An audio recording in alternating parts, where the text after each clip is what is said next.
बहुत समय पूर्वे एक जंगल थिबा एक पहाड़ उपरे एक बूढ़ी जादूगरणी चढ़ई रहुथाए। ता पाखरे गोटे धला जह्न आ गोटे कला जह्न थाए।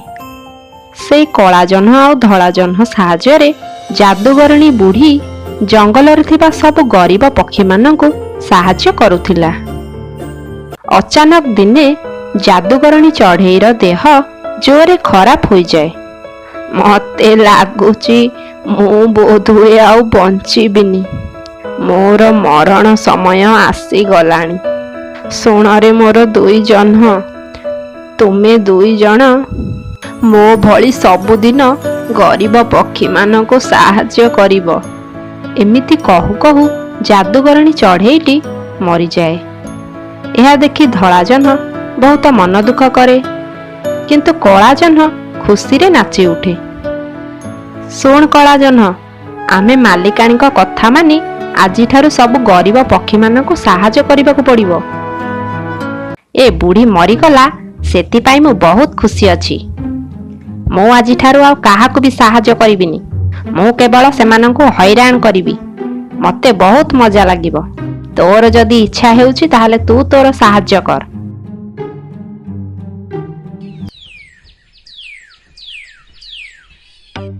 ता परदिन दुईटी गरीब चढ़ई तांको पाखकु साहाय्य मागिबाकू आसंती।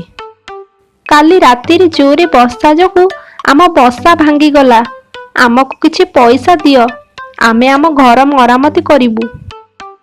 देख भौणी, मु तो केवल खाद्य द्रव्य देई परिबी, किंतु से कला जह्न टंका पैसा देई परिबो। तुमे ताकू माग। हाँ, मु बहुत टंका पैसा देई परिबी, हेले मोर गोटिए शर्त अछि। तुमे दुई जण आग परस्पर सह लड़ाई कर, जीए जितिब मु ताकू मालामाल करिदेबी। सेही दुई चढ़ईଙ୍କ पाखरे आउ कौनसी उपाय नथिला। सेमाने कला जह्न को खुशी करिबा पई परस्पर सह लड़ाई करिबाकू लागिले। किछि समय लड़ाई कला परे से दुई जण खंडिया खाबरा होई बेहोश होई गले। आरे, तुम दुई जनक भितरु तो केही भी जितिलेनी, मते टिके भी मजा आसिलानी। जाओ एठू, मु तुमको किछि भी देबिनी। कला जह्नर एमिति कथा शुणी चढ़ई दुई जण बहुत मन दुख करती आउ सेठारु चली जाती। किंतु सेमाने गला बेले धला जह्न सेमानकु दुई बस्ता खाद्य द्रव्य दिए। धन्यवाद कला जह्न, तुमर मंगल हेउ। यह कही से दुई जण सेठारु चली जाती।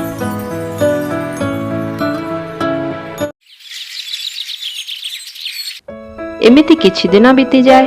गोटे दिन एक बुढ़ी चढ़ई तार डेणाहीन नातुणी चढ़ई को नहीं आसे आ कला जह्न को कुहे, सुण कला जह्न, गोटे दुर्घटना रे मो नातुणीर डेणा कटिगला। मु तार ऑपरेशन करी ताकू ठीक करबाकू चाहूछि, हेले मो पाखरे गोटे भी पैसा नहीं। तार जदि ऑपरेशन न हुए तार बाहाघर होई पारिबनी। दया करी तुमे मते जदि किछि पैसा दियो, तेबे मु सेथिरे तार चिकित्सा करिवि। सुन बुढ़ी, जदि तोर पैसा दरकार तेबे तू मो सामना रे डांस करिकी देखा। तू जदि भल डांस कलु ताहाले मु तते पैसा देबी। बुढ़ी चढ़ई बाध्य होई कला जह्नर कथा मानी डांस करिबाकू लागे।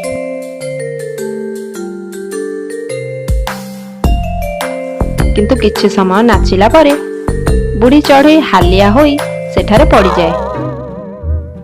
मालो, ए माँ, तोर कौन हैला?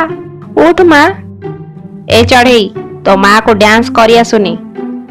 मते तार डांस टिके भी भल लागिलानी, सेथिपाई मु तुमको गोटे भी पैसा देबिनी। तो माँ को नहीं एठू चली जा। तुम्हें बहुत खराब, देखिब दिने न दिने तुमको यार दंड निश्चय मिलिबो। यह कही डेणाहीन चढ़ई ता बुढ़ी माँ को नहीं सेठारे चली जाए। एमिति किछि दिन बीती जाए। दिने जंगल रे जोरे भूमिकंप हेबाकू लागे। भूमिकंप जोगु सबु पशुपक्षी मानकर घर भांगी रुजी माटी रे मिसी जाए। सबु चढ़ई माने मिसी कला जह्न को पैसा मागिबाकू जाती। कला जह्न, आमको किछि पैसा दियो, भूमिकंप रे आम समस्तंकर घर भांगी ମାଟିରେ ମିଶି ଯାଇଛି।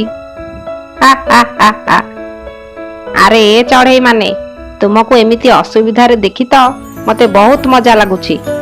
ସେଥିପାଇଁ ମୁଁ ତୁମକୁ ଜମା ବି ପଇସା ଦେବିନି। ଏମିତି କୁହନି କଳାଜହ୍ନ, ଆମେ ବହୁତ ଅସୁବିଧାରେ ଅଛୁ। ଆମର ପିଲାମାନେ ଭୋକ ବିକଳରେ ଆଉଟୁ ପାଉଟୁ ହେଉଛନ୍ତି। ତାଙ୍କ ଉପରେ ଟିକେ ଦୟା କର। ଶୁଣ ଚଢେଇ ମାନେ, ଏ କଳାଜହ୍ନ ବହୁତ ନିର୍ଦ୍ଦୟୀ। ସେ ତୁମମାନଙ୍କ କଥା ଜମା ବି ଶୁଣିବନି। ସେଥିପାଇଁ ତୁମେ ତାକୁ ଆଉ ପଇସା ମାଗ ନାହିଁ। ମୁଁ ତୁମକୁ ପଇସା ଦେଇପାରିବିନି, ହେଲେ ମୋ ପାଖରେ ବହୁତ ଖାଦ୍ୟଦ୍ରବ୍ୟ ଅଛି। ତୁମେ ତାକୁ ନେଇ ଖାଅ, ଆଉ ତୁମ ପିଲାମାନଙ୍କୁ ଖାଇବାକୁ ଦିଅ। ତାପରେ ଧଳାଜହ୍ନ ତା ଘରର କବାଟ ଖୋଲିଦିଏ, ଆଉ ସବୁ ଚଢେଇ ମାନେ ତା ଭିତରକୁ ଯାଇ ଖାଦ୍ୟଦ୍ରବ୍ୟର ମୁଣାକୁ ନେଇ ଆସନ୍ତି। ଆଉ ତାପରେ ସେମାନେ ଧଳାଜହ୍ନକୁ ବହୁତ ଆଶୀର୍ବାଦ କରନ୍ତି, ଆଉ କଳାଜହ୍ନକୁ ଅଭିଶାପ ଦେଇ ସେଠାରୁ ଚାଲିଯାଆନ୍ତି। ଦେଖୁ ଦେଖୁ ଏମିତି କିଛି ଦିନ ବିତିଯାଏ। ପୁଣି ଗୋଟେ ଦିନ ଜଙ୍ଗଲରେ ବହୁତ ଜୋରରେ ଝଡ଼ ତୋଫାନ ହେବାକୁ ଲାଗେ। ପବନ ଜୋରରେ ବହିବାରୁ ସେ ଦୁଇଟି ଯାକ ଜହ୍ନ ତାଙ୍କ ଜାଗାରୁ ଢଳିବାକୁ ଲାଗନ୍ତି, ଆଉ ସେମାନେ ଗଡ଼ି ଗଡ଼ି ଯାଇ ପାହାଡ଼ରେ ଥିବା ଏକ ଘାଇ ପାଖରେ ପହଞ୍ଚି ଯାଆନ୍ତି। ଏତିକି ବେଳେ ପାହାଡ଼ ତଳେ ଥିବା ସବୁ ଚଢ଼େଇମାନେ କଳାଜହ୍ନ ଆଉ ଧଳାଜହ୍ନକୁ ଦେଖନ୍ତି। ଆରେ ଦେଖ ଦେଖ, କଳାଜହ୍ନ ଆଉ ଧଳାଜହ୍ନ ପାହାଡ଼ କଡ଼ରେ ଲାଗିଛନ୍ତି। ଲାଗୁଛି ସେମାନେ ଘାଇରେ ପଡ଼ିଯିବେ। ଚାଲ ଆମେ ତାଙ୍କୁ ବଞ୍ଚେଇବା।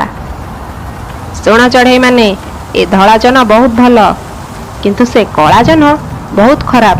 ଆମେ କେବଳ ଧଳାଜହ୍ନକୁ ବଞ୍ଚେଇବା। ଏମିତି କହି ସେମାନେ ଧଳାଜହ୍ନକୁ ଦଉଡ଼ିରେ ବାନ୍ଧି ସେଠାରୁ ଟାଣି ନେଇଯାଆନ୍ତି। ଆରେ ଆରେ, ମତେ ବି ଏଠାରୁ ଟାଣି ନିଅ, ନହେଲେ ଏ ଘାଇରେ ପଡ଼ି ମୁଁ ମରିଯିବି।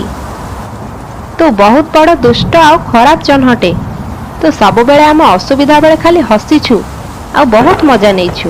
ଆମେ ତତେ କେବେ ବି ବଞ୍ଚେଇବୁନି। ଏହା କହି ସବୁ ଚଢ଼େଇମାନେ କଳାଜହ୍ନକୁ ଘାଇକୁ ଠେଲି ଦିଅନ୍ତି। ଆରେ ଆରେ, ମରିଗଲି ରେ, ମରିଗଲି, ମତେ ମାରିଦେଲେ ରେ।